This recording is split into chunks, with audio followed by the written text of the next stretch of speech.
آپ سمجھتے ہیں کہ صرف جھوٹ بولنا گناہ ہے، صرف بد نظری گناہ ہے، صرف زنا اور چوری گناہ ہے، اور آپ یہ نہیں جانتے کہ قرآن کو نہ سمجھنے کی کوشش کرنا یا سمجھنے کی کوشش نہ کرنا یہ ان سارے گناہوں سے بڑا گناہ ہے۔ آپ انجینئر ہیں، بڑے خوش ہیں کہ میں انجینئر ہوں، آپ ڈاکٹر بن گئے، بڑے خوش ہیں کہ میں ڈاکٹر ہوں، آپ تاجر بن گئے اور آپ خوش ہیں کہ میں تاجر ہوں، اور آپ کو اس کمی کا احساس تک نہیں ہے کہ میں کتنا بڑا محروم انسان ہوں کہ میں اللہ کے کلام کو جو صرف میرے لیے آیا تھا وہ میں سمجھنے کی کوئی کوشش ہی نہیں کی میں۔ مسلمانوں کی اکثریت، غالب اکثریت، وہ جو 5 وقت کی نماز پڑھتے ہیں وہ بھی، جو روزہ رکھتے ہیں وہ بھی، جو اپنے کو دیندار سمجھتے ہیں وہ بھی، جو کچھ دینی کام بھی کرتے ہیں وہ بھی، اس بڑے گناہ میں تقریباً سب شریک ہیں کہ وہ قرآن مجید کو سمجھنے کی کوئی کوشش نہیں کرتے اور قرآن مجید کو نہ سمجھنے کو گناہ نہیں سمجھتے یا سمجھنے کی کوشش نہ کرنے کو گناہ نہیں سمجھتے۔ تو آپ قرآن مجید کو سمجھنے کی کوشش فرض عین سمجھیں، اور قرآن کو اب تک سمجھنے کی کوشش نہ کرنا یہ کبیرہ گناہوں سے بڑا گناہ سمجھیں۔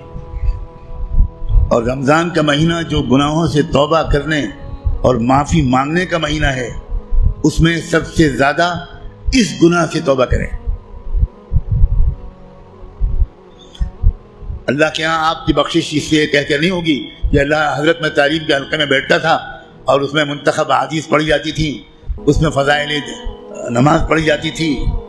یہ منتخب احادیث اور فضائل نماز اس لیے پڑھی جاتی ہے تاکہ قرآن پڑھنے کا، سمجھنے کا شوق پیدا ہو۔ اور اگر کوئی کتاب قرآن مجید کے سمجھنے کی کوشش کے راستے میں ایک رکاوٹ بنتی ہے تو میں کہنے کی ہمت بھی نہیں کرتا، ضرورت بھی نہیں سمجھتا کہ وہ کتاب یا اس کتاب کو یہ درجہ دینے والا اللہ کے ہاں کدھر کھڑا کیا جائے گا۔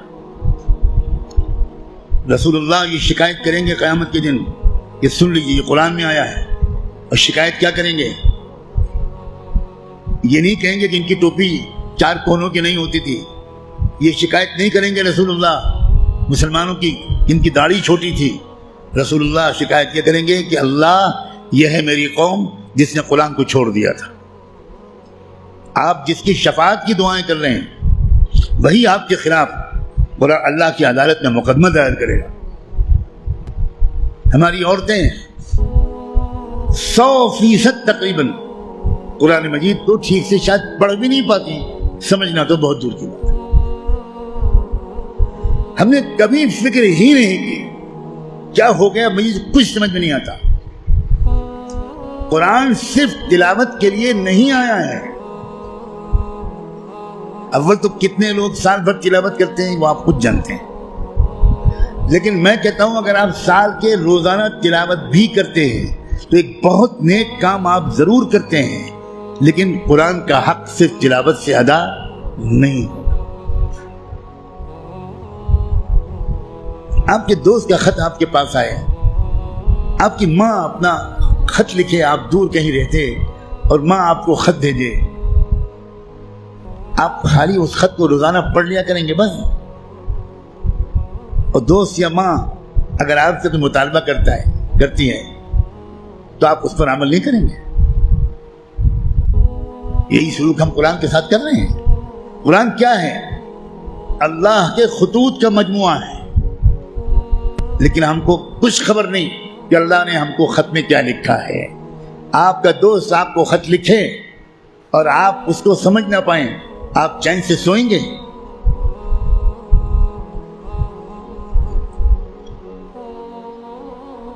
کسی کمپنی کا اشتہار آپ نے دیکھا، آپ نے اس کو اپنی درخواست بھیجی، وہاں سے جواب آیا، جواب ایسی زبان میں ہے جو آپ نہیں جانتے، آپ اس دن کھانا کھائیں گے اس خط کا مضمون سمجھنے سے پہلے؟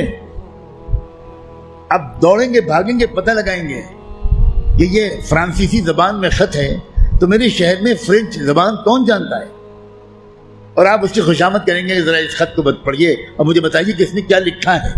24 گھنٹے نہیں گزرنے دیں گے آپ، اس سے پہلے اس خط کو سمجھنے کی بھرپور کوشش کر لیں گے، اس کا جواب بھی لکھیں گے۔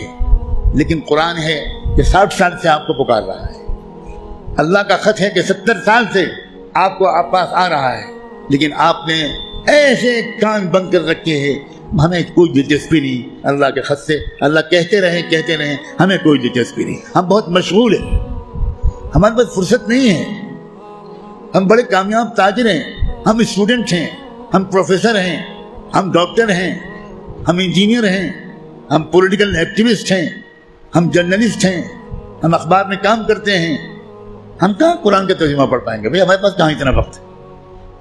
بھگتتے گا ہر وہ انسان، ہر وہ مرد اور عورت جو قرآن مجید کو سمجھنے کی کوئی کوشش نہیں کرتا اور قرآن کے مطابق اپنے آپ کو ڈھالنے کی کوئی سیریس کوشش نہیں کرتا، خون کے آنسو روئے گا وہ شخص، خون کے آنسو روئے گا۔ ایسا شخص تو جب قرآن کی تلاوت کرتا ہے تو قرآن اس پر لعنت بھیجتا رہتا ہے۔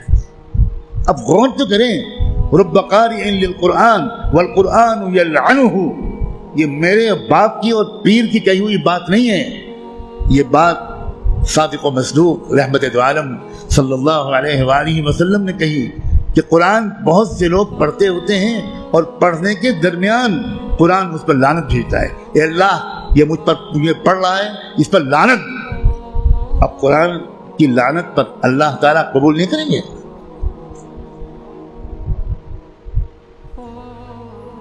جو توہین قرآن کی ہم نے کی ہے، جو بے عزتی قرآن کی ہم نے کی ہے، اس کے حساب سے ابھی مسلمانوں کی اتنی پٹائی نہیں ہوئی جتنی ہونی چاہیے۔ آپ اتنی پٹائی پر پریشان ہیں، ابھی تو شروع ہوئی ہے پٹائی، پھر دیکھیے گا آئندہ کیا ہوگا۔